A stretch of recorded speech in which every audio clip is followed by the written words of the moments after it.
Visakhapatnam 4th town police station పరిధిలో దారుణ ఘటన చోటు చేసుకుంది. అక్కాయపాలెం శ్రీనివాస్ నగర్ పుట్టబంగారమ్మ గుడి సమీపంలో 53 ఏళ్ల పార్వతి అనే మహిళను గుర్తు తెలియని దుండగులు హత్య చేశారు.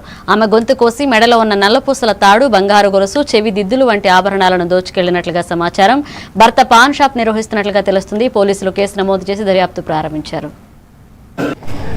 అది మాకు సుమారు ఈత ప్రాంతంలో వచ్చింది మేడం. జరిగింది అతను హస్బెండ్ 7:30కి వచ్చాడు ఇంటికి. అతను పాన్ షాప్ రన్ చేస్తున్నాడు దొండబజార్ దగ్గర.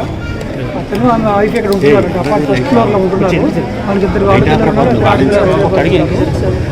అయితే అతను 3:30 కిలో ఇంటి దగ్గర నుంచి తర్వాత 7:30కి వచ్చాడు. అయితే ఆవిడ మధ్యలో ఇద్దరికి కాల్ చేసింది. 5:15 కూడా తోడుకోవడానికి కాల్ చేసింది కదా. సో అంతవరకు ఆవిడ ఎలా ఇతను వచ్చేసరికి కింద పడి ఉంది. డిస్టర్బెన్స్ అక్కడ స్ట్రగుల్ మార్క్స్ ఉన్నాయి. ఒంటి మీద బంగారు వస్తువులు అవి లేవు. కాబట్టి ఎవరైనా బంగారు వ్యక్తులు వచ్చి కారం పడడానికి జల్లి ఉంది కింద చనిపోయింది. బంగారం అంటే వస్తువులు మటఫర్ గేమ్ కింద భావిస్తున్నాయి. కాన్వెంట్ లోపల ఏమైనా వస్తువులు అన్ని చల్ల చెదరై ఉన్నాయండి. ఏ వస్తువులు పోయాయి అలా వెరిఫై చేసి చెప్తాను. వాళ్ళు పండుగ వస్తున్నారు. గాయాలని కానీ లేకపోతే ఏ విధంగా మీద కొద్ది స్ట్రగుల్ మార్క్స్ ఉన్నాయి.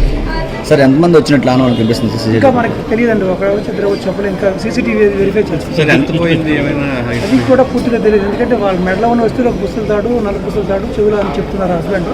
ఇంకా బ్యాగులు అవన్నీ ఇంట్లో చూస్తే అప్పుడు చెప్పేసి బ్యాంగిల్స్ కూడా పోయాయి. అంటే మెడ మీద ఏమైనా వచ్చిందా సార్? మెడ మీద చిన్న స్ట్రగుల్ మార్క్స్ ఉన్నాయి. ఆల్రెడీ సెకండ్ ఫ్లోర్ కూడా వెళ్ళారు అని చెప్పేసి మరి అది ఎవరు చెప్పలేదండి. మన తెలియదు.